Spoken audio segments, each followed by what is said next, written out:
an answer for some areas. I'm not sure how that's going to work. I can sort of see the concept being useful, but it's going to take quite a concerted effort by the banks to bring these people into those hubs and give them the tools so that they can actually do internet banking or other forms of banking as well. Can be phone banking. Really nice to have you on the program, Chris. I appreciate your time.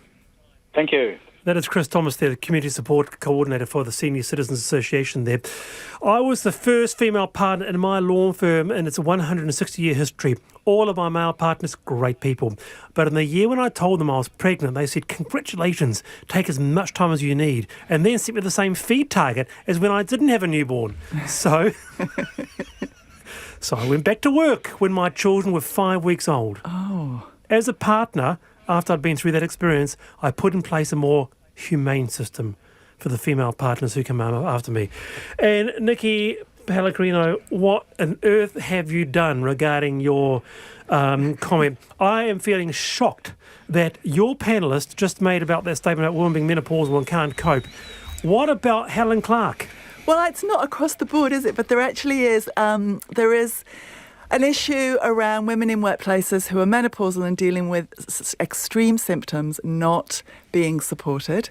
And there's a company, you can Google it, Powerpause, a woman who goes into corporates. Wow. She's a very nice woman called Jeanette Perkinson-Keogh. Well, here's one. I love the quote that you said. A year ago, I would have been thoroughly offended, but now I get it. Phil Taylor, Nikki Pellegrino, thank you so much for being with me. I'm Wallace Chapman. See you tomorrow at 3:45. Till then.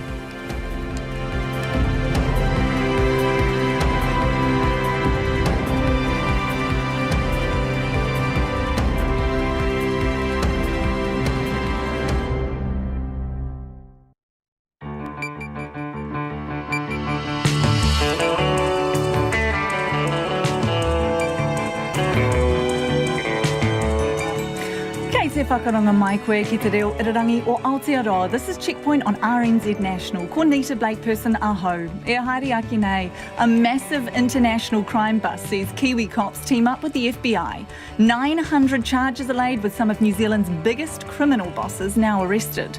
A boost to Aotearoa's COVID battle is on its way. 1 million Pfizer doses to arrive next month. Meanwhile, Fiji's COVID outbreak seems to be spinning out of control. Billions spent but nothing to show for it. The Auditor General slams a government group working to fight family violence.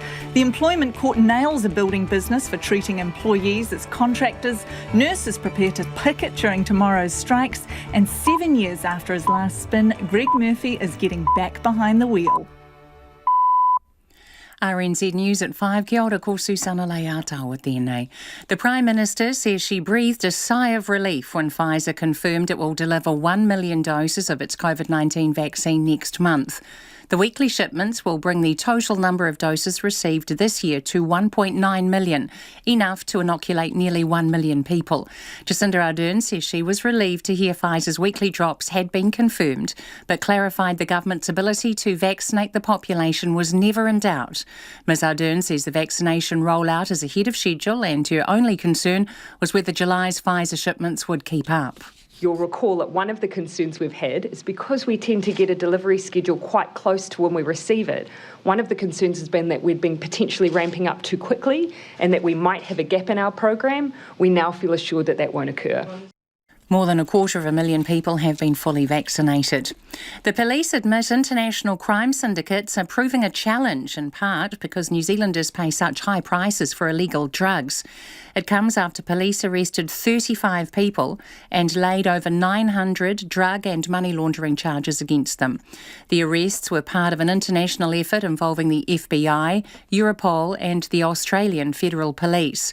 The head of the National Organised Crime Group, Detective Superintendent Greg Williams, was asked whether police feel on top of the global drug trade here. It is a challenge simply because, sadly, in New Zealand, our users are paying some of the highest prices in the world, and our international cartels know that. But the good news story, I think, for New Zealand is since about 2016, we've actually, according to our wastewater, seen a reduction in the use of methamphetamine across communities. It's actually dropped by a couple of kilos. Police in Australia have made more than 200 arrests. The Health Minister will address striking nurses outside Parliament tomorrow. 30,000 nurses will take part in the 8-hour strike, having overwhelmingly rejected District Health Board's latest offer on pay and conditions. Andrew Little has been invited to talk in front of nurses in Wellington at 1 o'clock. I've got to be concerned about the critical part of our health workforce who feel so concerned about the conditions they're in and what they're being paid that they feel the only way they can get their voice heard is to go on strike. Andrew Little says nurses are on the health front line and deserve to be paid well, but this will take more time than the current negotiations. 2 of 3 mental health facilities inspected last year have been found not fit for purpose, and 1 urgently needs refurbishing. In reports released today, the Chief Ombudsman Peter Bosher says Te Whare Ahuru in Hutt Valley needs to be upgraded urgently. He also says there's been potentially degrading treatment of a patient there who was unable to get to a bathroom. Mr Bosher says Star One in Palmerston North Hospital lacks space for group activities and dining, has an unsafe outdoor area and a poorly resourced lounge. However, he says the rebuilt Taiaho Mai Mental Health Inpatient Unit in Auckland is a fine example of a modern therapeutic environment. A neuroscientist believes the first new treatment for Alzheimer's in nearly 20 years is promising, but not a miracle drug. It's supposed to target the underlying cause of Alzheimer's, which is the most common form of dementia, rather than its symptoms. In the past decade, more than 100 potential treatments have flopped. The director of Auckland University's Brain Research Centre, Sir Richard Fall, says the way it's administered is complex. The actual drug is an antibody which has to be injected into the veins, it's called intravenously, and this has to be done at least once a month and you must have at least 14 doses. So it's not a tablet. And the second thing is that it may cause adverse reactions which we don't know about. Sir Richard Fall says the new drug may help slow the disease in its early stages. It's coming up to 4 minutes past 5. In sport, the White Ferns cricketer Sophie Devine is confident she can deal with any future struggles caused by the pressures of being a top-flight sportswoman and wants to resume the captaincy. Devine is back with the New Zealand squad after missing their last 5 matches of the home summer due to a mental fatigue. She says she's worked hard with New Zealand cricket's sports psychologist on how to cope. Especially with COVID, it's a pretty tricky and unusual environment that we find ourselves in, and I think hopefully it doesn't happen again, but it might, and hopefully I'm in a better position to deal with that if those sort of things do come up. The 4-time Bathurst 1000 winner Greg Murphy says he's been guilt-tripped into racing at Mount Panorama again. The 48-year-old Murphy is coming out of a 7-year retirement to compete at the iconic motor race after having his arm twisted by a former sponsor, Peter Adderton of Boost Mobile, who gave him his start in the sport in 1994. Murphy will drive an Erebus Motorsport Holden Commodore with fellow New Zealander Richie Stanaway. A little bit of this, hey, remember what I did for you back in the day kind of deal. So a bit of guilt tripping. I actually don't know if either of us have actually said the word yes. It's just morphed into a release and a launch, and here we are. And one-time All Black Mitch Drummond has re-signed with the Crusaders through until the end of the 2024 Super Rugby season. That's the news. The value of our nurses. I fear for the future of nursing. People that are coming in at the moment aren't staying because of the pressures. They're tired, they're exhausted. The cost of houses. Investors have certainly taken a pause. They may return once they've absorbed the changes that are in front of them, reviewed their portfolios. And the price of an apple. I hope you do continue to buy apples in the supermarket. Will they be cheaper? I hope they're not cheaper, to be honest. I mean, I guess you do. Growers need the income. Yeah, fair enough. Get your money's worth. Morning reports, weekdays from 6 on RNZ National. Now the short forecast from Met Service to midnight tomorrow. Northland and Coromandel Peninsula, occasional rain or showers, southeasterly gales in exposed places tonight. Auckland and Bay of Plenty, cloudy periods, isolated showers. Gisborne and Hawke's Bay, showers turning to rain this evening. Heavy falls north of Tolaga Bay, rain easing to showers tomorrow morning. Waikato to Wellington, including central high country and Wairirapa. Fine weather apart from areas of cloud, however isolated showers in Wairirapa. Nelson, Buller and Westland, fine weather. Marlborough and Canterbury, fine inland, low cloud affecting Canterbury Plains and the Kaikoura coast, especially morning and evening. Otago, Southland and Fiordland, fine apart from areas of fog or low cloud, drizzle about coastal Fiordland. Chatham Islands, cloudy periods. RNZ National. It's coming up to 7 minutes past 5. Thanks, Susanna. Kia ora koutou katoa, no mai haere mai ki te checkpoint I tēnei rā. The net has fallen over several senior gang members today, charged with a myriad of drug and money laundering offences. Police are calling it the world's most sophisticated law enforcement action against organised crime. The FBI-led Trojan Shield has resulted in 37 raids across the North Island. So far, 35 people, including senior Comancheros, mongrel mob Waikato and Headhunters members, have been charged. Police have seized $3.7 million in assets, including 12 vehicles and 2 vessels, as well as 9 kilograms of methamphetamine and 4 firearms. Our reporter Nick Trubridge and cameraman Nick Monroe have the story. The raids follow an operation focused on a Comanchero-linked organised crime group, their expensive boat and an offshore mothership carrying a mountain of meth and kilos of cocaine. Detective Superintendent Greg Williams says those operating in New Zealand are part of a transnational organised crime group. They established a shore party here that purchased a boat, which they spent a lot of money on. And the intent of that boat was to travel out quite a way out to the sea and meet motherships that were going to bring in these various products. The intent of the group, as I said, the methamphetamine will be alleged was for the market in New Zealand, but the cocaine was to come through New Zealand and be transshipped into Australia, where the market is significantly bigger than it is here.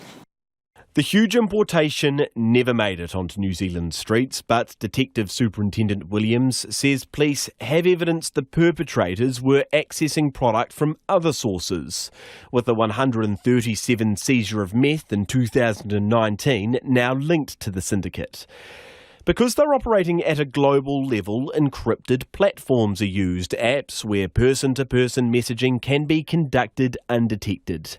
Then, last year, the New Zealand police contacted the FBI regarding some information the feds had on an impending drug import. And it was out of that we became aware that the FBI and AFP had been able to establish an encrypted platform called ANOM.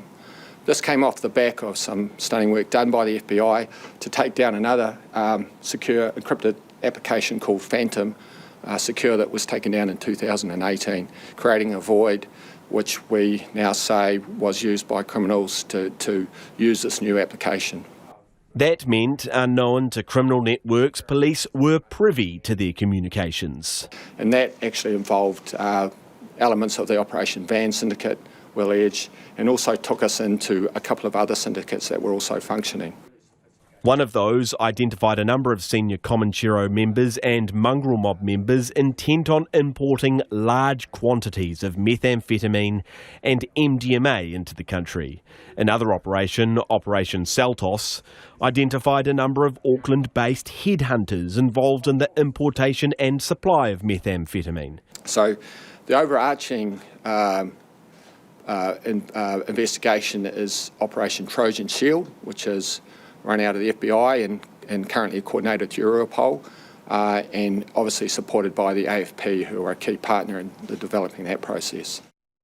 Across the ditch, the ABC reports the operation has resulted in more than 200 mafia and bikie members being charged in what is being called the nation's largest ever crime sting. Australian authorities say police uncovered 21 murder plots and seized more than 3,000 kilograms of drugs, and $45 million in cash and assets were seized. According to the ABC, ANOM was unwittingly distributed by fugitive Australian drug trafficker Hakan Ayik after he was given the device by undercover agents. Back here, Detective Superintendent Williams says 57 devices using the ANOM app have been seized. Every single one of those devices was being used for criminal means. In terms of any of the other technical stuff around the ANOM network, that's for the FBI to comment on, and they're actually going to make a significant release on that tomorrow, and there'll be other material coming out in respect to that.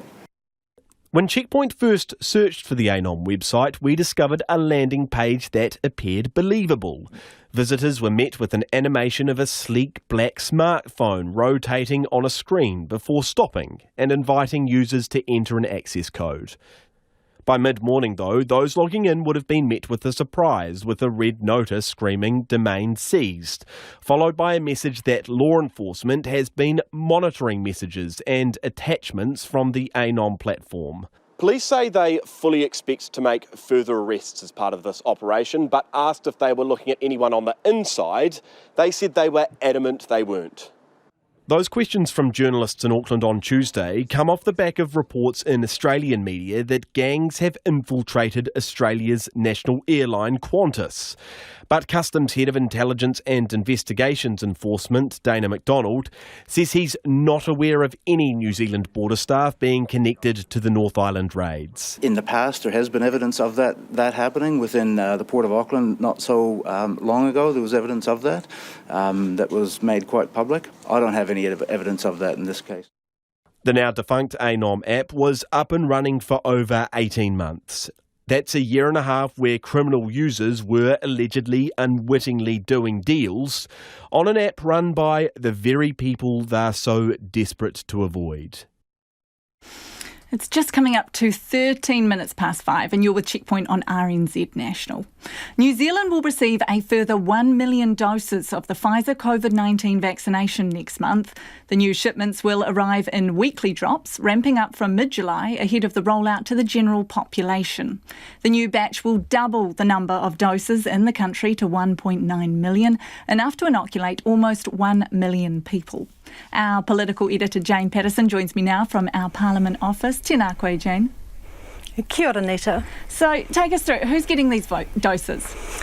So basically this is to carry on the vaccination of groups 1, 2 and 3, and they are of course border and MIQ workers and people that they live with, people who are at high risk working on the front line, and also people who are over 65 and vulnerable health conditions. So that vaccination program is ongoing. These extra doses basically mean that they can carry on with that rollout of group 1 to 3 and not worry about running out of vaccine before the general rollout starts at the start of July for the rest of the population. Now, the Prime Minister said she breathed a sigh of relief to hear that this shipment had been confirmed, but then her and COVID response Minister Chris Hipkins also said that they weren't worried about running out of vaccine altogether. They said it was a matter of sequencing because as some DHBs are vaccinating more quickly, there was the risk that there'd be a gap. So this really gives the reassurance to get through the next month so that New Zealand is well placed for that July general population rollout. So full steam ahead for that. That's right. So the Prime Minister did say that part of it is the knowledge about what is coming. She said that there have been no problems at all with Pfizer. They have a good relationship and communications have been really good. But in the past, they'd been just receiving information about what they were going to get each quarter of the year, but this means that they are able to talk about weekly arrivals or know that they're going to be getting it in those smaller time frames. So they talked about it giving certainty for the rest of the vaccine rollout. Now, they have given assurances that the numbers needed to complete the rest of the vaccine rollout are on schedule and have been promised. At the moment, with the amount that has been delivered to New Zealand, it allows 1 million people to be vaccinated. So next week, Cabinet will look at that Group 4 or the rest of the population and make some decisions around what that will look like. And they'll also talk a bit more next week about what the booking system will look like for that general population vaccination. How about the Prime Minister herself? Any announcements around her own vaccine, I understand? Yes, so she will get the jab next week. She has always said that she planned to get the vaccination, and of course her getting it is all part of a plan to encourage people to get the vaccine, to overcome vaccine hesitancy. We've already seen senior ministers, including Chris Hipkins, get their vaccination, so she'll get hers next week. Ms Ardern is due to visit Australia at the start of July, but she said the vaccination decision has no bearing on whether she would travel to Australia or not, or around that trip, as it doesn't apply to any other New Zealander. You don't need to be vaccinated. Another suggestion coming from the opposition leader, Judith Collins, that they sit down and get the vaccinations side by side. Ms Ardern not seeming too keen on that idea. Right. Hey, Jane, thank you so much for that update. That is our political editor, Jane Patterson there. Several billions of public money has been spent, but zero progress in efforts to combat family and sexual abuse. The Auditor General's issued a report telling government ministers they need to talk to each other in order to make a joint venture on family and sexual violence work. The joint venture is costing more than $1.4 billion a year, but the Auditor General says there's no strategy or clarity. The audit lead on the report, Richard Towers, says ministers and agency staff need to do better. People talk a lot in Wellington about the siloed mentality of government, the fact that ministers and their agencies tend to work alone. The joint venture is supposed to be a remedy to that, but what we're seeing is really a reversion to those old ways of working, those old patterns of working, the ways that people know and rely on or have to this point. And that's why we're really calling on them to have that clarity of purpose, have those discussions, step away from the work for a bit and say, hey, what are we trying to achieve here? What does transformation actually mean? I mean, that is what they're supposed to be doing. The joint venture is about transforming the way government works. You're not going to get transformation if you don't have those fundamental discussions. And those discussions just aren't happening at the moment. They just weren't happening. I think we note in the report there's been a bit of action since we shared our findings with the joint venture, but we'll be looking keenly to see what progress they make from here. I guess as well as the harm, this is incredibly expensive work. Is the taxpayer getting value for money at the moment with all these agencies and all these people? Are we getting any progress on this front? We didn't look exclusively or explicitly, at the spend. We do note in the report that I think in 2015 it was $1.4 billion per annum, and there have been major announcements of funding since that time. So it's really clear to everybody involved that not only is family violence and sexual violence, not only are they a bit of a scourge, a huge problem that it's generations in the making, but they also eat up a lot of resource across government. The fact that there hadn't really been much of a change, much of an improvement in the rates of violence. It was really a bit of a motivation for having the joint venture. So I think everybody realises that in terms of value for money or what we're getting from that huge use of resource, right from frontline police through to policy work in Wellington, it hadn't been delivering, and that was the reason for the joint venture. What we say in the report is, if you really want to get that transformation, if you really want to get those reductions, there's some significant changes that need to be made here, and we really need to start with getting clarity on what you're trying to achieve. So going forward, how are you going to measure that success? What is this going to look like when things are finally supposedly working? Well, that's a really good question, a really big question, and it's one that the joint venture itself has to understand, and that probably starts with its strategy. Without a strategy, it's hard to know what you're trying to achieve. We call in the report, we call out the fact that there hasn't been a strategy. There still isn't a strategy. They're obviously in the process of consulting on that now.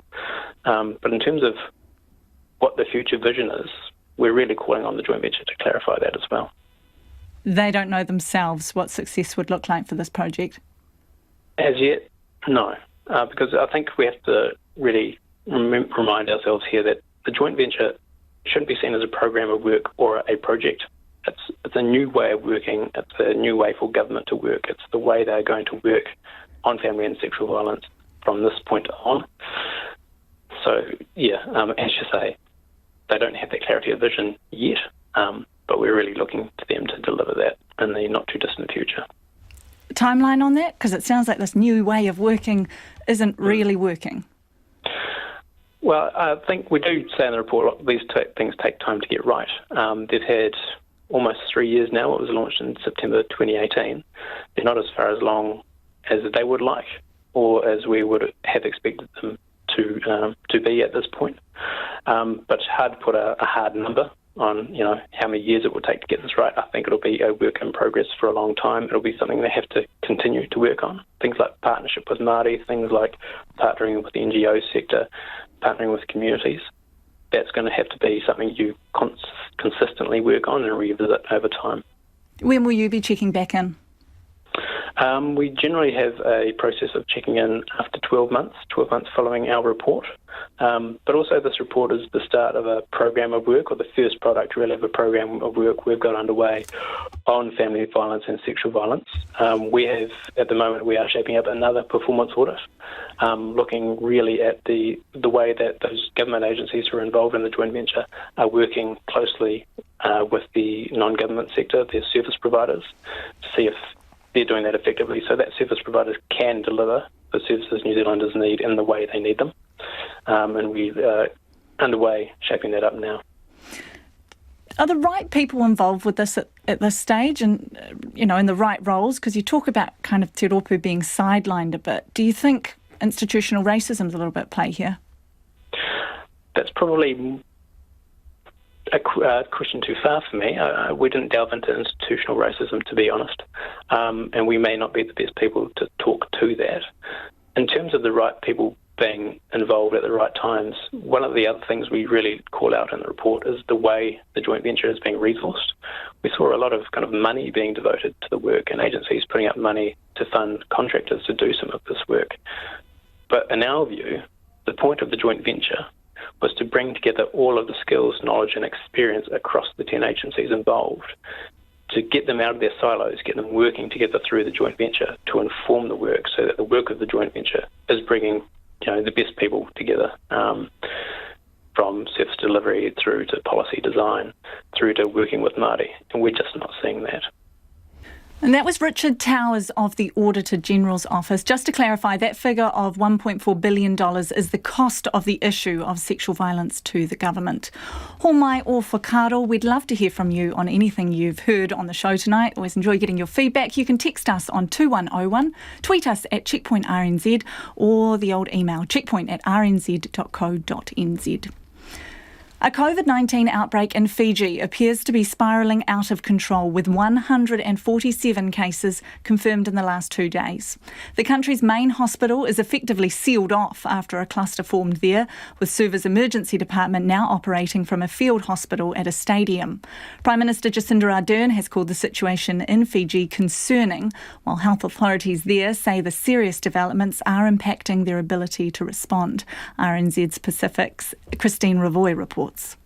Fiji's opposition and civil society groups say the escalating number of COVID-19 cases is a clear indication the government is not in control of the crisis. There's been more than 500 infections and 2 deaths since the latest outbreak began 2 months ago. Despite calls for a lockdown, Fiji's Prime Minister Frank Bainimarama says there is no need to declare a state of emergency. But the National Federation Party's Biman Prasad is appealing for leadership, saying the government must act now to avoid a disaster. This is a government that has lost the ability to think straight, and it appears that it's totally stranded. What we are saying is the government must work very closely with the Ministry of Health, work according to the direction given by the Ministry of Health. Everybody else in the government, the economy ministry, including political leaders, business community leaders, discipline forces, must help put out a proper strategy. The latest outbreak started when a soldier working at a mandatory isolation quarantine facility contracted the virus from a couple who had returned from abroad. A woman who also worked at the facility was infected after interacting with the soldier. She later attended a funeral where 500 people were gathered. Women's Crisis Centre Coordinator Shamima Ali says more needs to be done to help address the spike in cases of domestic violence amid the pandemic. The perpetrators are at home. From the time that we started locking down from the 19th to the 25th of April, we saw a total of 62 cases, the phone calls. And I'm not talking about the 1560 line, the government, the one that we contracted to run. The toll-free line, that has got its own numbers, quite high. The last week, we have had 78 cases of domestic violence. Foreign Minister Nanaia Mahuta says New Zealand is in close contact with officials in Fiji about what help can be offered. It is concerning, and we are vigilant in terms of keeping in contact with Fiji and responding to their needs as they arise. However, Fiji is tasked with responding to an issue which we've all had to, and we've given our commitment in terms of PPE, e-gear support, also some financing. Australia is sending 50,000 doses of the AstraZeneca vaccine to Fiji this week, while 500 doses by New Zealand are due to be delivered in July. Fiji has had 751 COVID cases since March 2020, with 515 active and 4 deaths reported. Back to Aotearoa now, and the soothing sounds of the islands greeted a steady stream of people at special COVID-19 vaccination clinics set up for the Pacifica community in Taranaki today. The Whiteley Methodist Church in New Plymouth opened its doors for the occasion as the District Health Board turned its focus to vaccinating the region's 1,800-strong Pacifica community. Our Taranaki Whanganui reporter Robin Martin went along. So far, about 7,000 people, or 7% of the Taranaki population, has been vaccinated against COVID-19.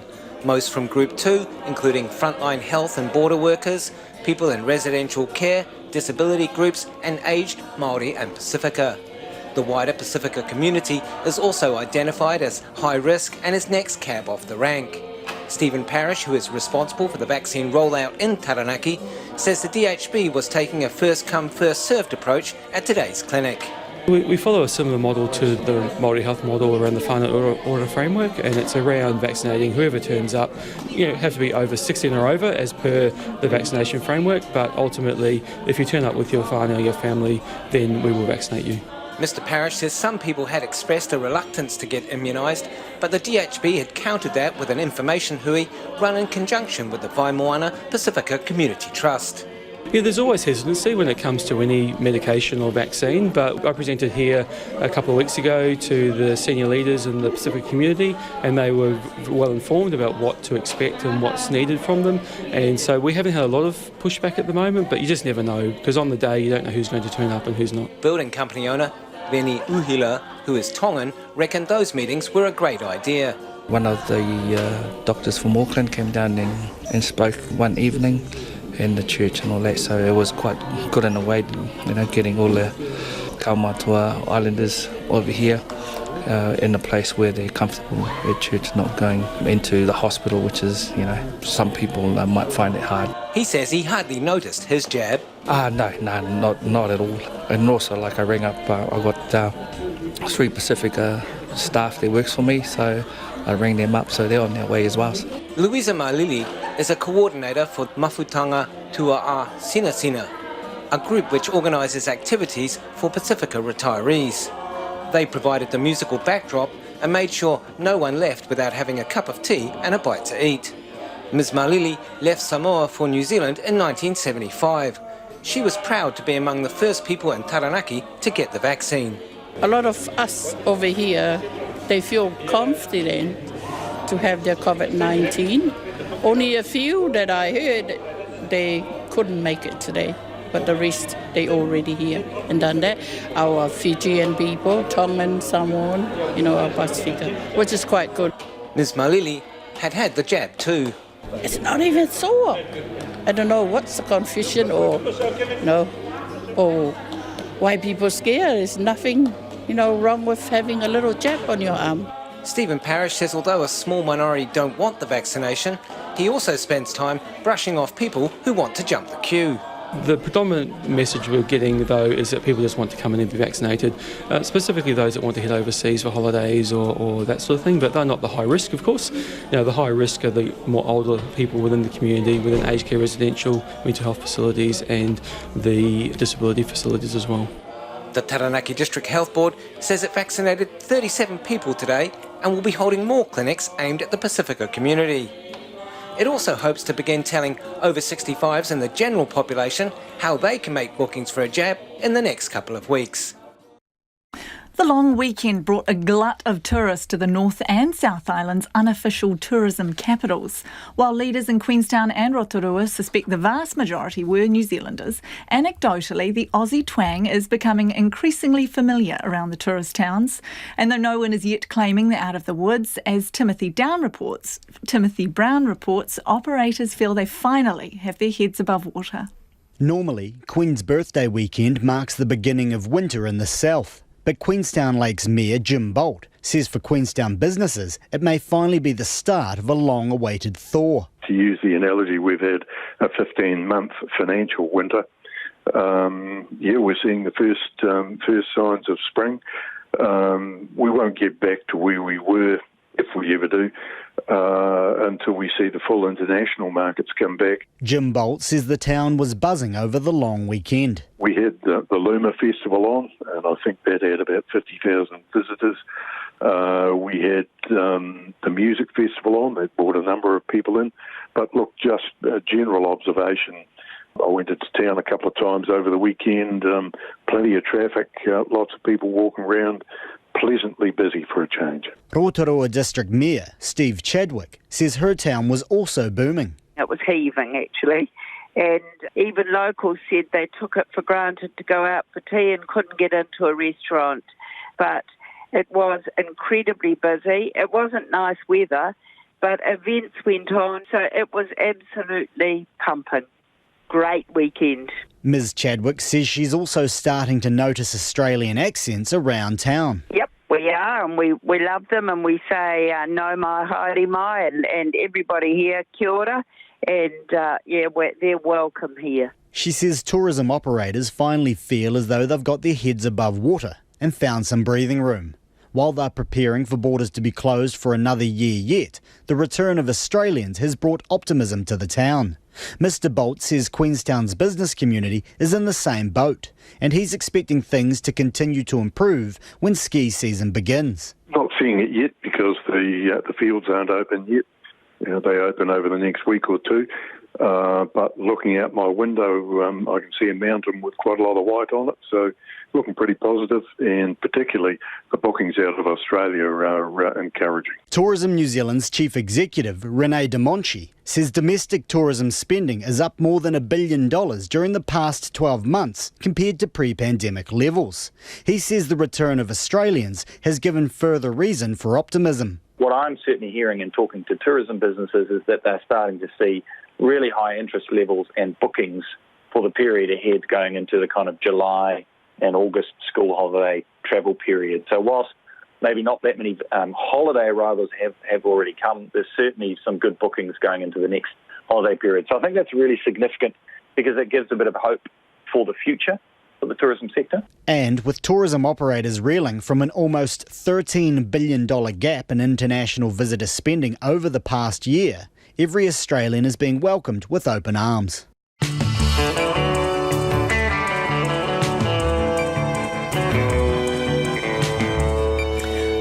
Te iwi I haere aki nei at ia checkpoint, the employment court ruling that could have huge consequences in the building industry. Greg Murphy's gearing up for another spin at Bathurst, and nurses prepare to walk off the job. Ho mai o whakaro. Don't forget you can text us on 2101 and you can tweet us at Checkpoint RNZ, Facebook us Checkpoint, or email checkpoint@rnz.co.nz. But first, here's Susanna with the headlines. The Prime Minister says Pfizer's confirmation that it will deliver 1 million doses of its COVID-19 vaccine next month is a huge relief. It will bring the total number of doses received this year to 1.9 million, enough to inoculate nearly 1 million people. Jacinda Ardern says the vaccination rollout, which is the health system's biggest ever undertaking, is running ahead of schedule. The Health Minister has been invited to address a rally of nurses outside Parliament during their 8-hour strike tomorrow. Andrew Little says nurses deserve to be paid well, but this will take more time than the current negotiations. 30,000 nurses are striking after rejecting the District Health Board's latest offer on pay and conditions. A gang expert says yesterday's arrest of senior gang members is significant and will reduce the country's supply of methamphetamine.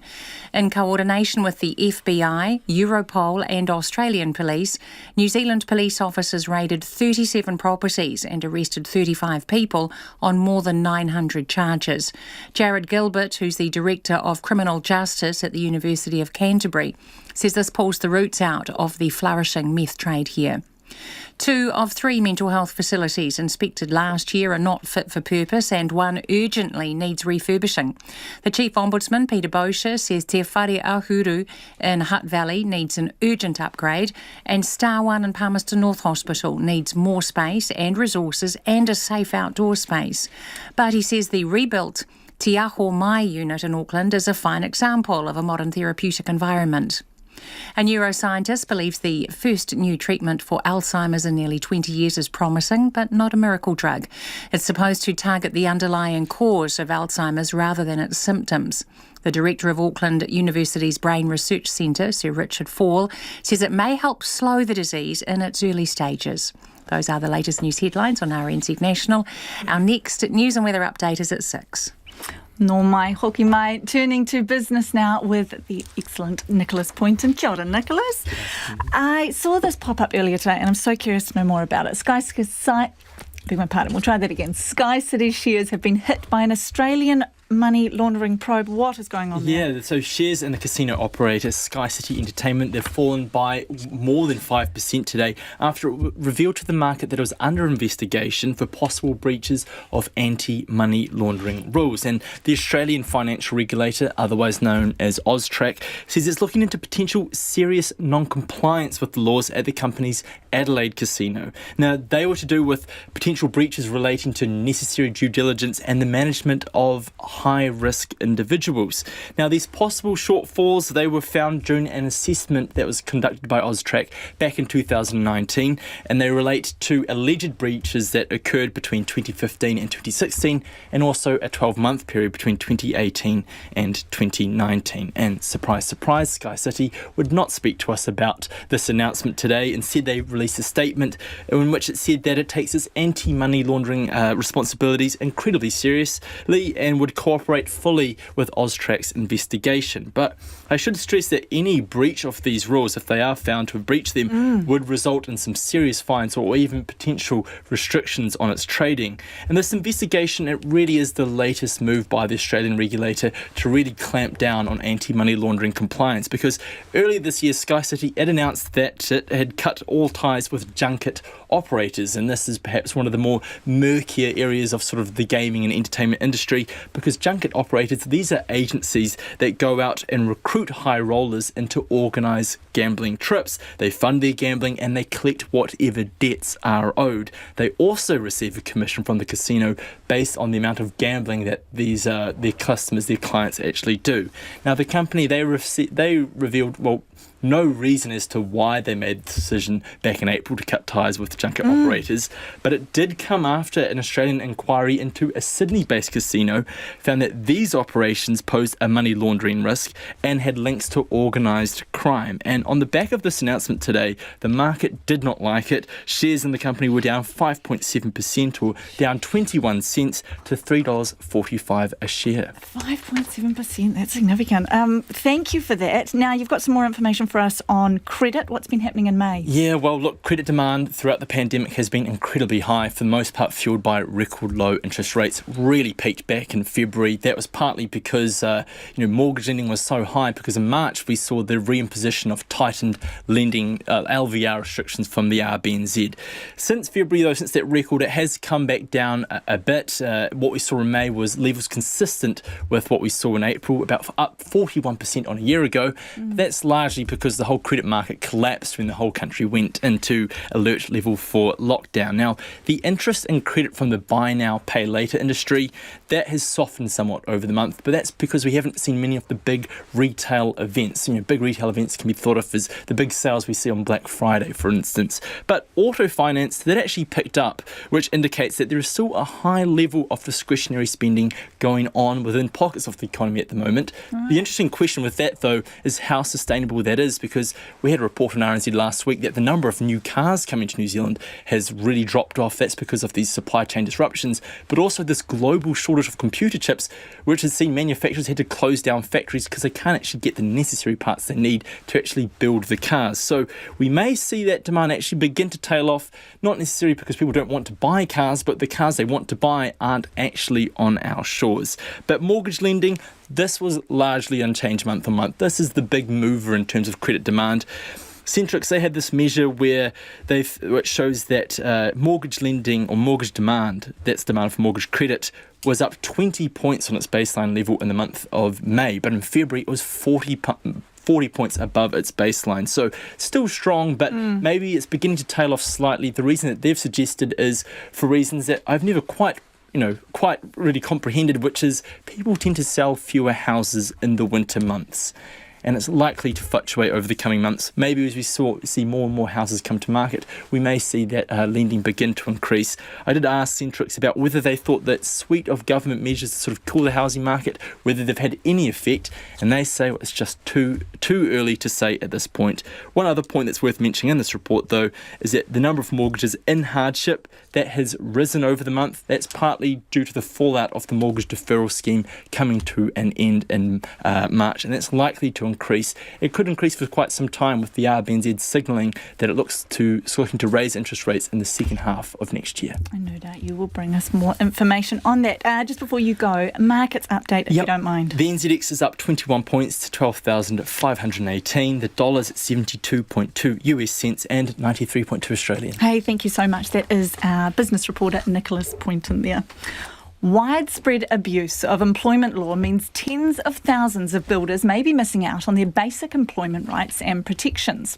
The Employment Court has found in favour of an Auckland builder, Ross Barry, who challenged his status as an independent contractor while working for a building company.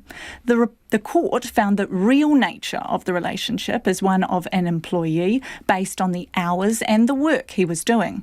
It follows a case last year brought by a courier driver, Mike Leota, who took a case on the same grounds and also won. The ruling is being described as a landmark decision by lawyer Gary Pollock, who is calling on the government to do more to ensure workers are treated fairly. This is the second landmark case of the Employment Court where the court has had to decide whether somebody who is labelled an independent contractor is in fact a contractor or is in fact an employee.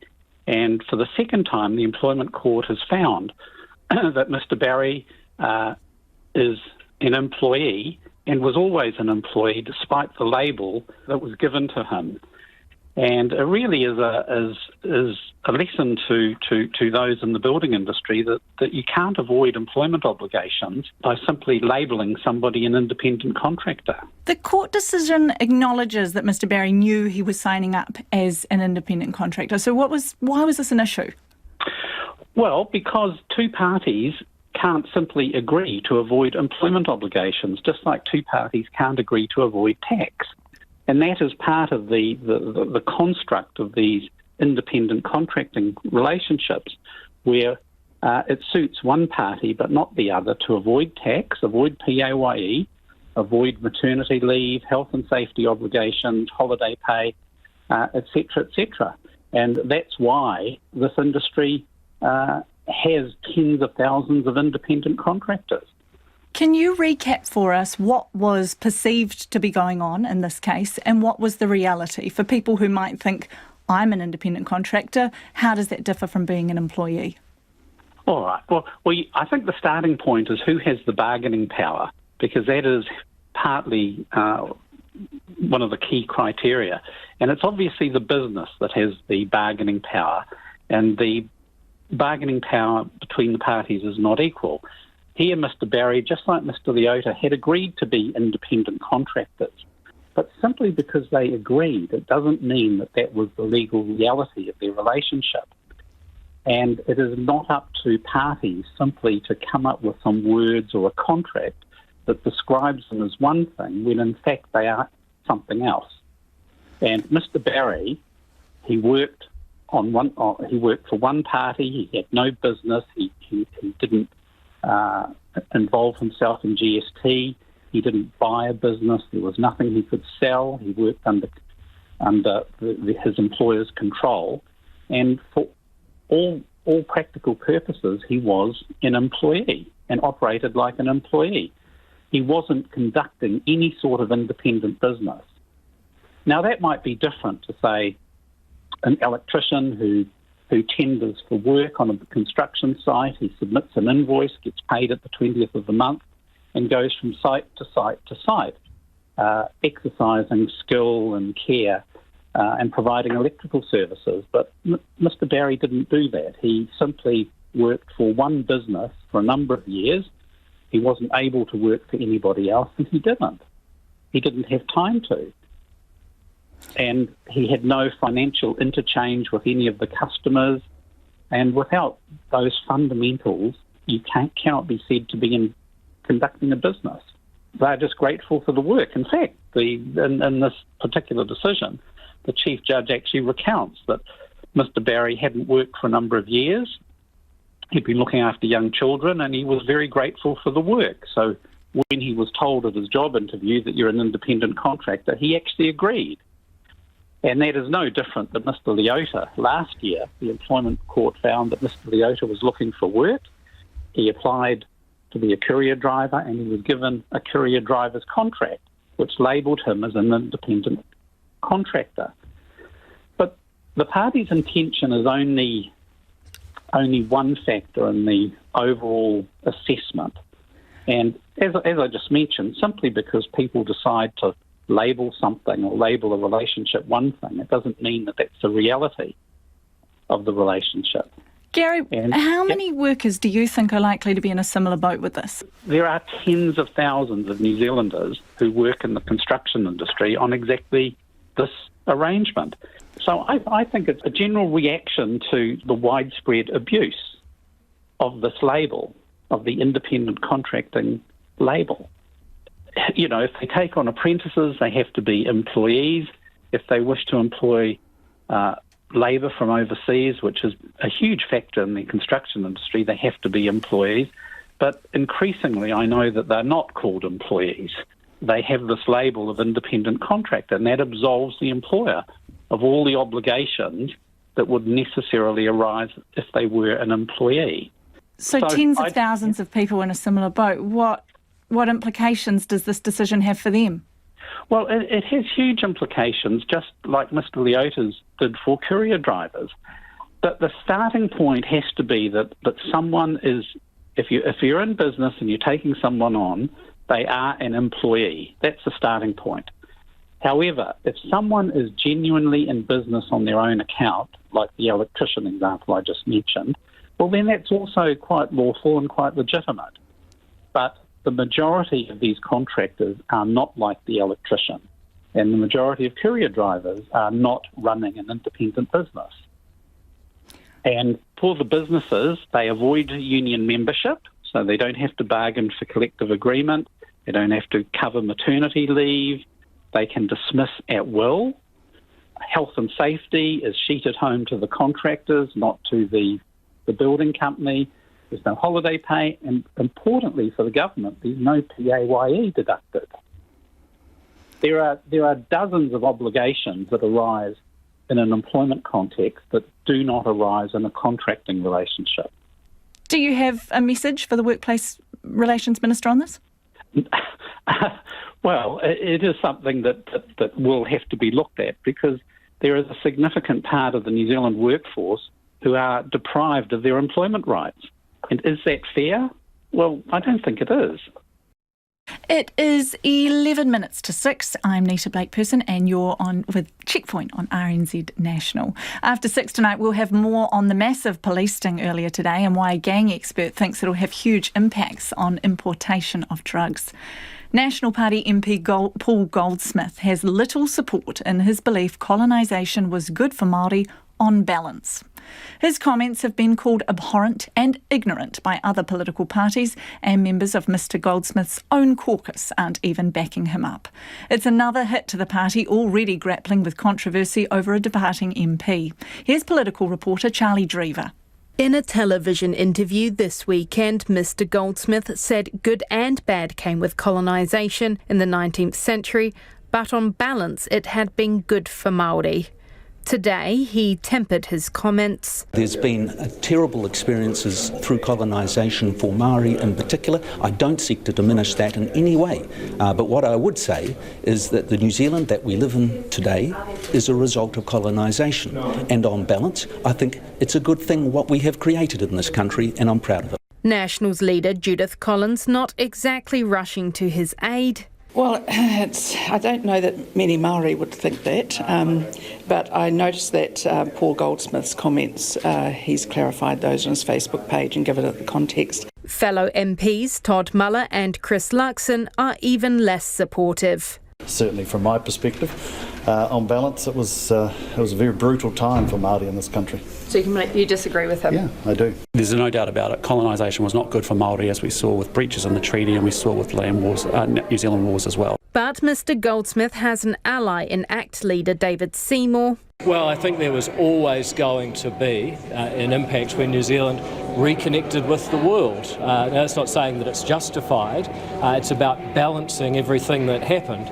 I don't think it's helpful to put words in people's mouths. The question is, on balance, has colonisation been a good thing? And the answer is yes.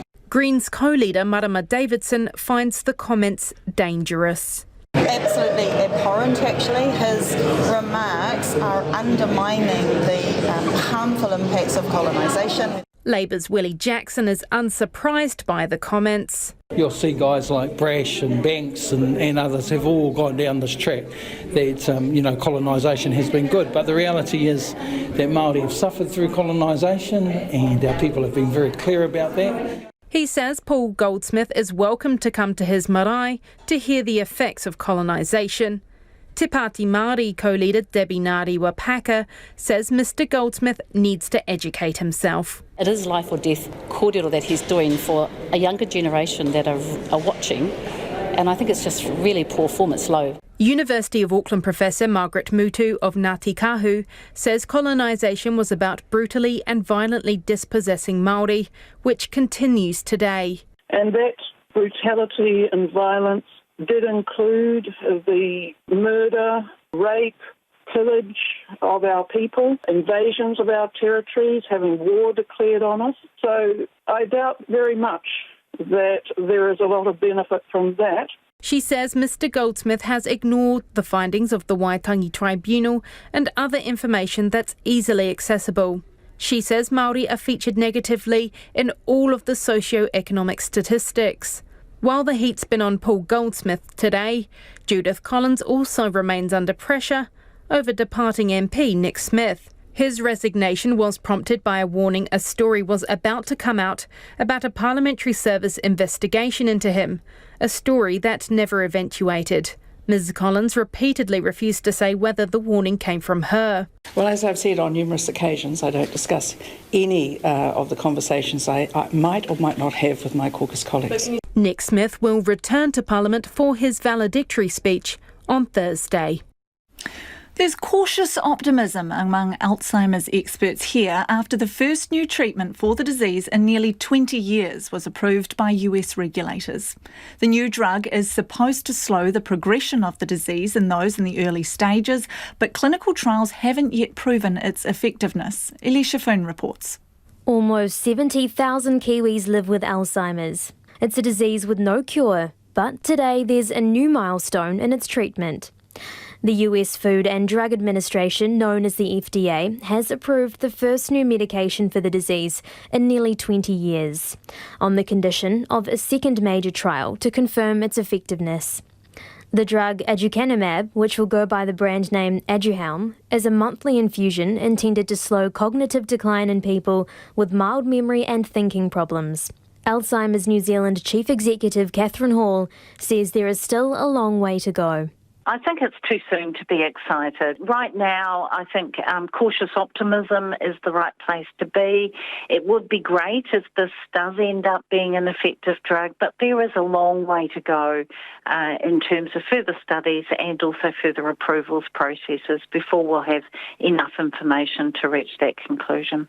The drug was approved despite opposition from the FDA's Independent Advisory Committee and some Alzheimer's experts who say there isn't enough evidence to show it helps patients. In the past decade, more than 100 potential Alzheimer's treatments have flopped. Sir Richard Fall, who's the director for the Centre for Brain Research at Auckland University, believes it is promising. He says it may help slow down the disease in its early stages, but it's no miracle drug. There's a bit of a disadvantage in one thing about it, and that is that the actual drug it's an antibody which has to be injected into the veins, it's called intravenously, and this has to be done at least once a month and you must have at least 14 doses. So it's not a tablet, and the second thing is that it may cause adverse reactions which we don't know about. Approval for the drug rests with MedSafe before it can be used here in Aotearoa. Grey Power President Jan Pentecost says her mother lived with the disease for a decade and passed away last year during the nationwide lockdown.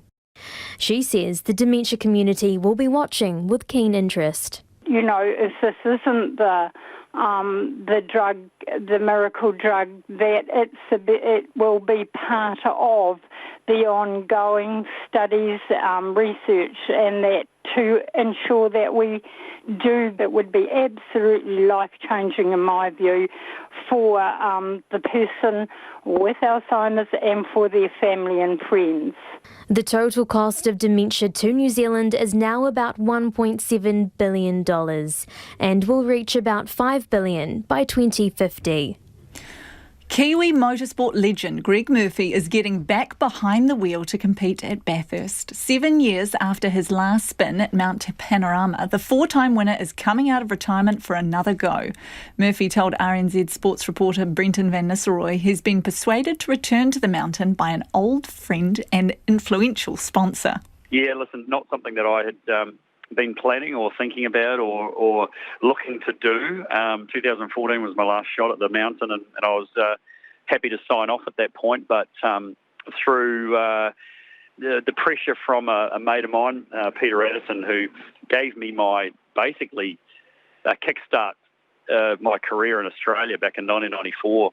He's the founder of Boost Mobile, and who's a big supporter of supercars and a bunch of drivers and teams in this part of the world. And he came up with this wacky idea after an announcement by Russell Ingall that he was going to race at Bathurst this year. So Pete decided that he wanted to go one better and enter a third car or a boost car in 1000 and put some pressure on me to be a part of that, which I initially poo-pooed and really said, no, that's not happening. There's no way I'm doing it. But subsequently, bit of bribery, and here we are, myself and Richie Stanaway having a crack at Bathurst again.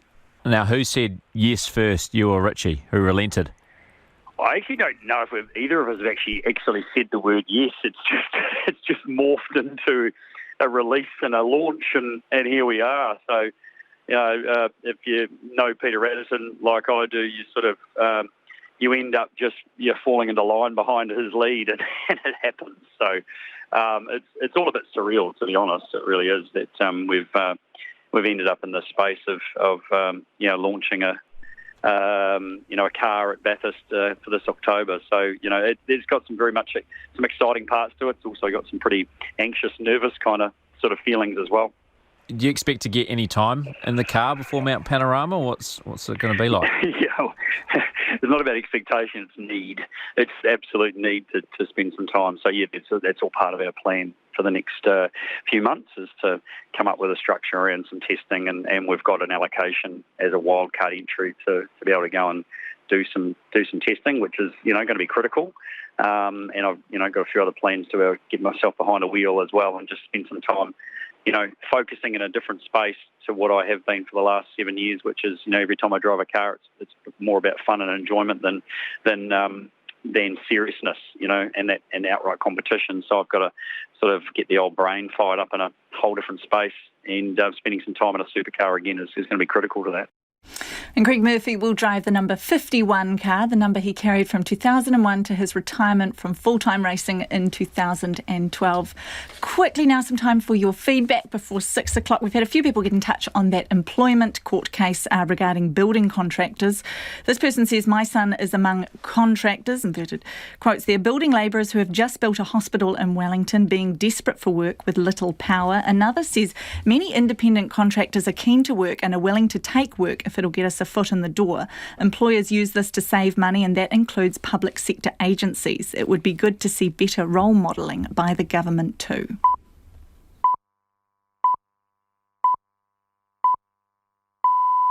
RNZ News at 6, ngā mihi nui ko Susana Lei a tawa aho. New Zealand will receive a further 1 million doses of the Pfizer COVID-19 vaccination next month. The new shipment will arrive in weekly drops, ramping up from mid-July ahead of the rollout to the general population. Annika Smith reports. The new batch will double the number of doses to 1.9 million, enough to inoculate almost 1 million people. The COVID-19 Response Minister Chris Hipkins says the vaccination program is on track. He says the new batch of doses will be for groups 1, 2 and 3 and will give the government certainty about the rollout. As of today, over 250,000 New Zealanders are fully vaccinated, and almost 7,000 vaccinators have been trained. About 20,000 doses are currently administered every day, but this is expected to increase significantly with the July deliveries.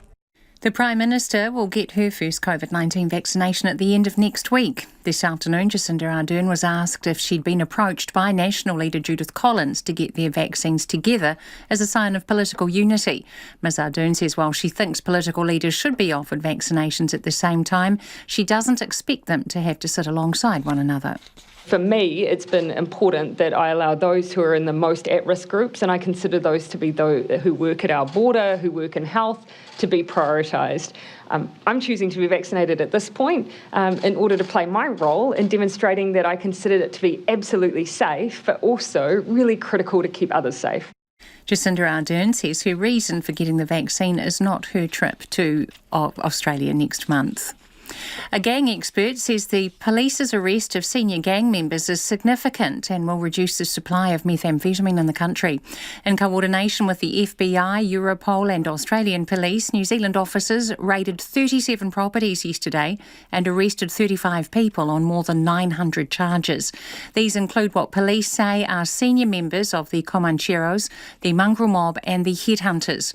Jared Gilbert, who's the Director of Criminal Justice at the University of Canterbury, says this pulls roots out of the flourishing meth trade here. The catch that they got yesterday in relation to drugs and firearms, for example, was reasonably modest. The real importance is that it's knocked the head off a beast that would have been importing really significant amounts of drugs in the future. The Auditor General says a combined effort to reduce family and sexual violence isn't working. A joint venture of government agencies, along with a commitment to seek Māori input, was set up in 2018 to address the abuse. But Auditor General John Ryan says while it's been effective in some areas, he's not seeing agencies working more closely together. To get them out of their silos, get them working together through the joint venture to inform the work so that the work of the joint venture is bringing the best people together from service delivery through to policy design, through to working with Māori. And we're just not seeing that.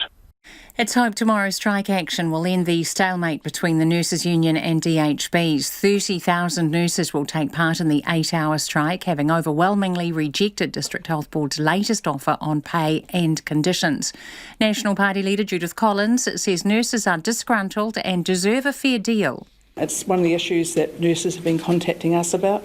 They feel undervalued, unloved, disrespected, and they don't understand why the government is focused on restructuring rather than actually just getting their wages paid. Judith Collins says the government seems to be more focused on restructuring the health system. ACT leader David Seymour is backing National MP Paul Goldsmith's comments on Māori and colonisation. MP Paul Goldsmith has widely received criticism for saying at the weekend that on balance Māori benefited from colonisation. But David Seymour says there was always going to be an impact reconnecting New Zealand to the rest of the world. Now, that's not saying that it's justified. It's about balancing everything that happened. I don't think it's helpful to put words in people's mouths. The question is, on balance, has colonisation been a good thing? And the answer is yes. Green Party and Te Pāti Māori co-leaders Marama Davidson and Debbie Ngarewa Packer both say the comments are ignorant and dangerous. More than 2 years after a Northland mother went missing, witnesses have begun to give evidence at a trial surrounding her alleged murder. Bridget Simmons was 42 years old when she disappeared in March 2019. Her remains were found 15 months later. The Crown alleges Samuel Himuera Poe murdered Ms Simmons. It also alleges Samuel's nephew Te Koha Samuel Poe helped his uncle avoid arrest and that he used Ms Simmons' bank card after she died. The first of more than 40 witnesses gave evidence at the High Court in Whangarei this afternoon. It's 5 minutes past 6. Team New Zealand boss Grant Dalton still won't be drawn on where the next America's Cup will be held. The defenders, who retained the cup after a 7-3 win over Luna Rossa in March, are yet to disclose the location of the 37th America's Cup. The New Zealand syndicate has had offers from overseas to host the next Cup, and the New Zealand government also wants to keep the event in Auckland. Dalton says negotiations with the government have been cordial. The relationship with the New Zealand government is very strong, but cordial, professional, we're all trying to do the same thing. The exclusive negotiation period with the New Zealand government ends on June the 17th. Sophie Devine has no plans to relinquish the captaincy of the White Ferns cricket team. The Wellington all-rounder is back with the squad after taking a break for a couple of months to address fatigue. Now refreshed, Devine says she definitely wants to remain skipper. That's something that stayed throughout. When I did give myself time to think about it, is I certainly do want to stay in this role, and I think Amy did a fantastic job, I guess, while I was away, and that's the great thing about this White Ferns environment is we've got leaders everywhere, so I certainly want to continue in that role, and that's the plan moving forward. The White Ferns are preparing to depart for a tour of England in September. The Japanese public think the Olympics will go ahead, despite most opposing holding the Games during the COVID-19 pandemic. Most of the respondents of a survey believe virus measures for athletes and participants are inadequate. Foreign spectators are already barred from attending. That's the news. Tonight on Nights, Marxist historian Brian Roper joins us once again, and tonight he asks whether or not New Zealanders should be concerned about China's growing influence in the Asia-Pacific region. Waiheke by way of Hackney Wick dance trio Flamingo Pier are on Tony Stamp's playlist, along with the debut album by icy Auckland singer-songwriter Louisa Nicklin and a sparse, soothing offering from Brooklyn neoclassical artist Arouge Aftab. That's on Nights with me, Karen Hay, and for Brian Crump after the news at 7 on RNZ National. Now the short forecast from Met Service to midnight tomorrow. Northland and Coromandel Peninsula, occasional rain or showers, southeasterly gales in exposed places tonight. Auckland and Bay of Plenty, cloudy periods with isolated showers. Gisborne and Hawke's Bay, showers turning to rain tonight. Heavy falls north of Tolaga Bay, rain easing to showers tomorrow morning. Waikato to Wellington, including central high country and Waitatapa. Fine apart from areas of cloud, isolated showers in Waitatapa. For Nelson, Buller and Westland, fine weather. Marlborough and Canterbury, fine inland. Low cloud affecting Canterbury Plains and the Kaikoura coast, especially morning and evening. For Otago, Southland and Fiordland, fine apart from areas of fog or low cloud. Drizzle about coastal Fiordland. And Chatham Islands, cloudy periods. RNZ National, it's 8 minutes past 6. Thanks, Susanna. No mai hoki mai, welcome back to Checkpoint. Well, the head has been knocked off a drug-importing beast. That's the take of a gang expert after New Zealand police carried out raids across the North Island as part of an international sting led by the FBI. So far, 35 people have been arrested, including senior members of the Comancheros, the Waikato Mangul mob and the headhunters. 900 charges have been laid and $3.7 million worth of assets seized, including 2 boats and more than $1 million in cash. Criminals have also been netted across the globe in what's been called Operation Trojan Shield after police tricked them into communicating on an app run by the FBI. Jared Gilbert, who's the Director of Criminal Justice at the University of Canterbury, reckons gang members will be on edge. Look, it's a significant operation for a couple of reasons. One, it shows the cooperation between New Zealand agencies to deal with transnational organised crime, but also international agencies. So that's the first thing. There's really good cooperation occurring here. But the second is that it's knocked out a fairly significant crime syndicate. Now, while the catch that they got yesterday in relation to drugs and firearms, for example, was reasonably modest, the real importance is that it's knocked the head off a beast that would have been importing really significant amounts of drugs in the future and stopped them getting an asset base. So that is really important. So they've nipped it in the bud, essentially. That's exactly what they've done. Now, they could have waited, oftentimes in these types of operations, they'll wait until a large importation has come in and strike then. But the timing of this appears to have been set internationally, so they had to move when they moved. That's neither here nor there. It's about prevention, and I suspect they've done a very good job in that sense. Do we know much about who's been involved here, the kind of top brass of some of our criminal activities? Look, you can't ignore the fact that the Comancheros are once again involved. We know that there are 501 created gang in New Zealand. And I think in the past we've potentially been a bit guilty of saying, well, 501s are to blame for all of the problems within, for example, the gang communities that we're seeing in recent times. And I've always found that it was just a bit too easy an explanation, but without question, once again, we've seen that even in small numbers, they can have a significant impact, and the Comancheros appear to be proving that. Some of the technology used in this operation seemed really interesting. It was specifically the messaging app that was used to find out a whole bunch of information. Are you surprised that the gangs took to using that, given it was new and obviously, well, there was quite high risk involved? Did that come as a shock to you? Well, if you're an organised crime, in this exactly the same way as a legitimate business operate, you need communications. I mean, if you just think now, if people listening to this, if their phones go down or their internet goes down and email goes down, conducting legitimate business is difficult. Well, it's no different in the underworld. It's no different in the black economy. And so people, organised criminals need communication devices, and they look for encrypted ways to do that, so they think they can do it safely.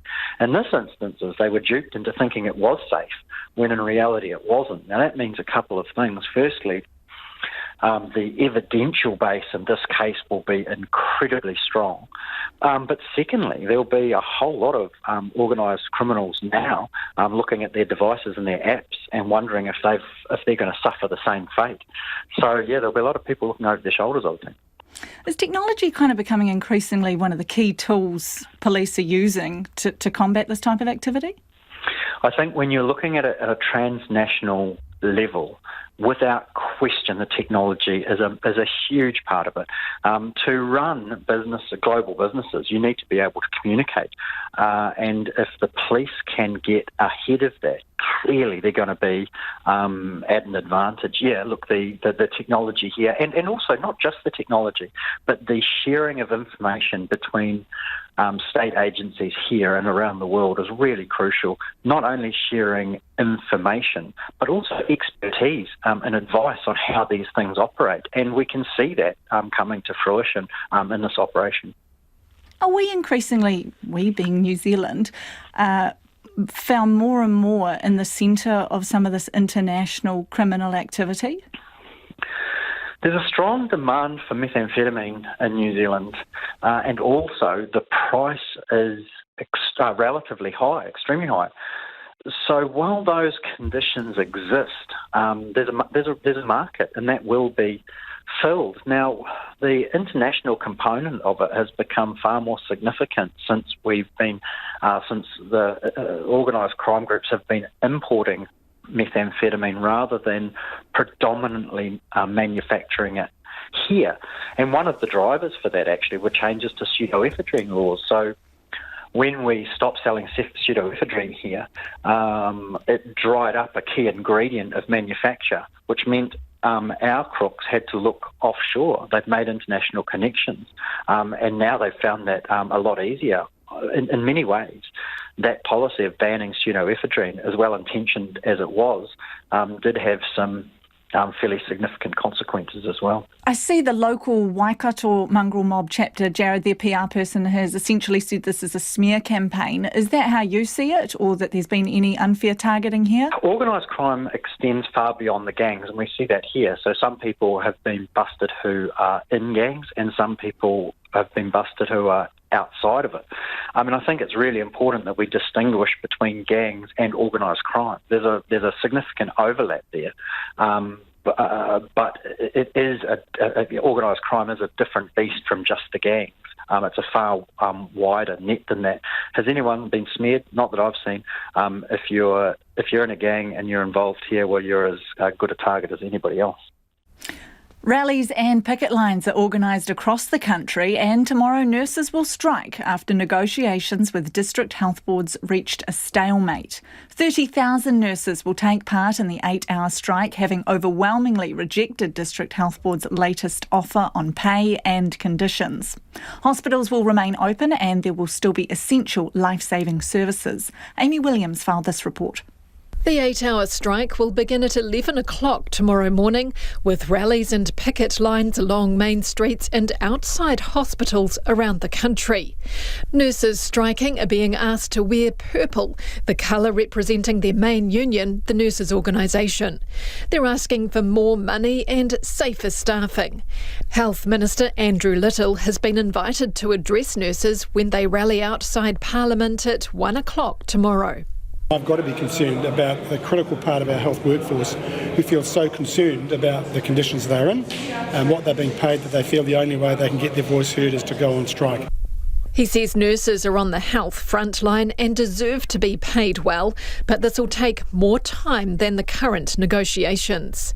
We have made some commitments, both through the latest offer and indeed going back to 2018, and working with the Nurses Organisation to implement real change. We're not there yet, and it is going to take us a little longer to get there, but we're totally committed to lifting their status. National Party leader Judith Collins says nurses are disgruntled and deserve a fair deal.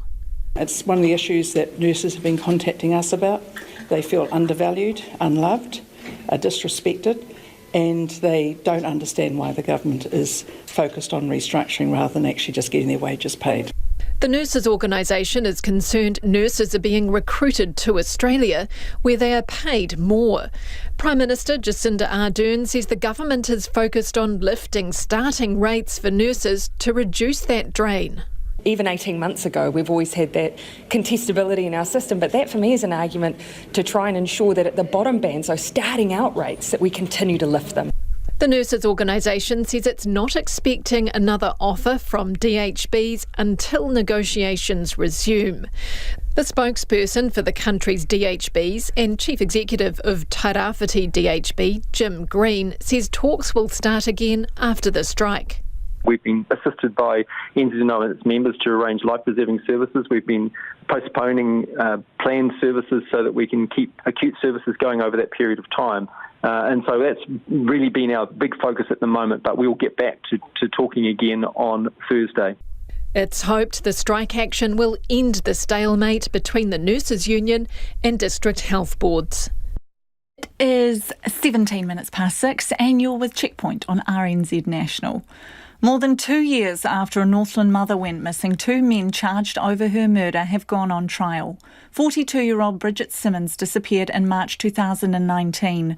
Her remains were found 15 months after she is believed to have died. 2 men deny charges in connection to her death. Sam Ollie was at the first day of their High Court trial in Whangarei, and a warning, you may find these details disturbing. The Crown alleges Samuel Himuera Poe murdered Bridget Simmons, punching her and hitting her with a tree branch for up to 90 minutes on a day between mid-February and mid-March 2019. The Crown also alleges Samuel Himuera's nephew, Te Koha Samuel Poe, was an accessory, helping his uncle avoid arrest, and that he dishonestly used Ms Simmons' bank card to take her money after Both men deny the charges. Today, a jury of 6 men and 6 women were chosen to determine whether or not they are guilty. A full public gallery looked on as Crown Prosecutor Mike Smith opened the case. He told the court Samuel Himuera Poe hid Miss Simmons' body, and this eventually came out in police interviews. How he effectively dragged it, he says, this 90 metres and rolled her into I call it a ditch, it's almost just a depression in the ground, and then covered her up with dirt and twigs and leaves and the like. She's partially wrapped in a blanket and partially clothed. She's only clothed from the waist up, as I understand it. Samuel Himuera Poe has pleaded guilty to 4 separate charges of injuring with intent and 1 charge of wounding with intent to cause grievous bodily harm in earlier instances police identified through their investigation. Samuel Himuera-Poe's defence counsel Arthur Fairley told the court Simmons' death was harrowing, but his client did not intend to kill her on the day she died. They're saying the first avenue is that he meant to murder. He meant to kill her. Well, the defence quite simply on that one is no, he didn't. It's what he said he went to do. In fact, he beat her around the legs so he wouldn't kill her. And Te Koha Poe's defence counsel, John Moroney, argued his client did not understand what had happened to Simmons. The issue is what he knew at the time that he was going out to the farm, the family farm that we've heard about, when he knew what was going on and what he knew. The first of more than 40 witnesses were called this afternoon, including a registered nurse who had raised concerns about injuries Bridget Simmons had suffered in the months leading up to her death. Justice Christine Gordon has set aside 3 weeks for the trial. The US has managed to recover most of the ransom paid after a cyber attack shut down the country's largest fuel pipeline. More than $6 million was paid in cryptocurrency to the Russian-based cyber gang DarkSide to regain access. But as the ABC's David Sparks reports, FBI investigators have seized the majority of it back. There were no sirens, car chases or raids when the US authorities brought down this criminal heist. This was law enforcement digital style. Today, we turned the tables on DarkSide. The old adage, follow the money, still applies. And that's exactly what we do. US Deputy Attorney General Lisa Monaco says finding the money wasn't easy, but it means DarkSide, the Russian cyber gang allegedly responsible, has lost this battle. Ransomware attacks are always unacceptable. But when they target critical infrastructure, we will spare no effort in our response. DarkSide and its affiliates have been digitally stalking U.S. companies for the better part of last year and indiscriminately attacking victims that include key players in our nation's critical infrastructure. DarkSide's hack into Colonial Pipeline, which supplies around half the fuel used on the US East Coast, forced the company to shut down operations in early May. Colonial paid a ransom of more than $5.5 million in cryptocurrency to get itself back online. Since then, investigators have been following the money and managed to get their hands on a private key to the hacker's Bitcoin wallet. They've recovered just under $3 million. Deputy FBI Director Paula Bate says DarkSide is a serious threat to the US. The FBI has identified more than 90 victims across multiple US critical infrastructure sectors. Those include manufacturing, legal, insurance, healthcare, and energy. Cybercrime expert Nigel Fair from the University of New South Wales says the American authorities have good reason to celebrate. I think it's a huge success. We hear lots and lots about ransomware. It's big globally, and we never hear anything about money being recovered. So kudos for them for doing the investigation and recovering the Bitcoin. We're talking about DarkSide. What do we know about DarkSide? DarkSide have been around for quite some years. They're an offshoot from another criminal group, which is an offshoot from another criminal group, and that's how they operate. But it's the affiliate model that's interesting. So they create the malicious software. They make a console and make it available to other criminals. And then when other criminals use that, they take 25% of the ransomware proceeds. I'm just wondering how much of a blow this actually is to DarkSide. They haven't been caught or punished, have they? So for the criminal gang that's done this, isn't it a case that they haven't really lost anything? No, look, they've lost a few $1 million, but it's been reported that they've made over $90 million in the last 18 months alone. So they're still doing okay. I think the encouragement is the money came back to the rightful owners of the money and that an investigation's taken place. Too many times we hear that these things can't be investigated and the jurisdictional issues and kind of there's always an excuse to why we can't do anything. So that's the good news story coming out of this. What do we know about DarkSide's connection with Russia? That's the big unknown. They operate in the state, believed to be with complete impunity as long as they don't attack any Russian targets. And whilst they don't do that, I believe they'll still be able to operate, freely and whenever they like.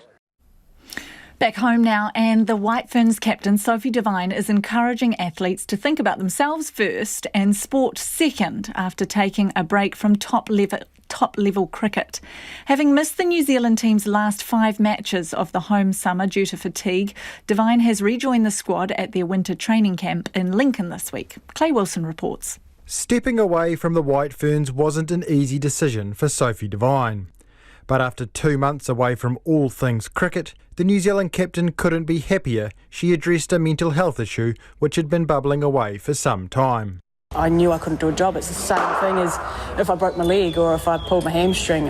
If I can't complete the job to 100%, then I need to take a serious look if I'm worthy of being in that team. And at that stage, I couldn't live up to my role and what I expect.